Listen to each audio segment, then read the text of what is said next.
Sa ating balitang tinutukan, good news po dahil sa matagumpay na pagpapatupad ng sin tax bill, inasahang tataas ang credit rating ng bansa. Balitaan mo kami, PTV Senior Correspondent Aljo Bendijo. Tinaas ng South Korean-based credit agency positive outlook ang Pilipinas dahil sa sin tax reform law at paglago ng koleksyon sa buwis.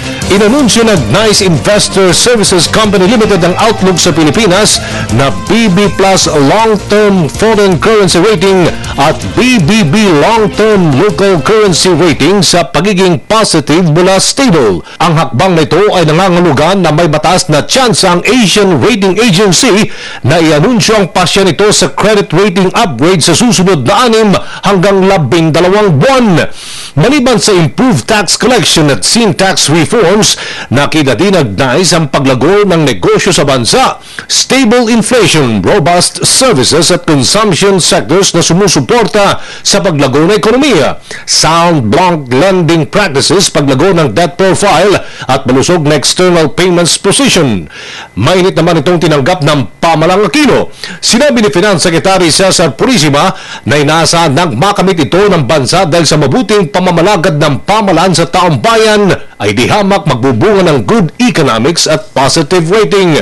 Ay naman kay BSP Governor Amando Titanco Jr., positive rating mula sa Asian-based credit rating agency ay kumukumpirma lamang na tumitibay ang credit story ng bansa. Ang NICE rating umano ay tutulong sa bansa sa Korean market at mga negosyante doon na mamuhunan dito sa Pilipinas.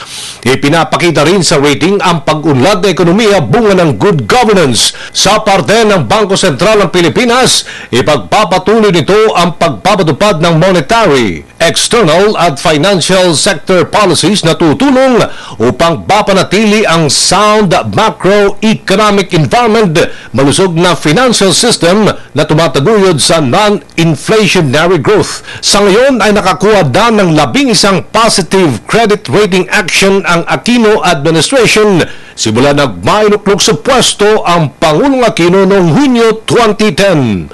Para sa Telebisyon ng Bayan, Aljo Bendijo.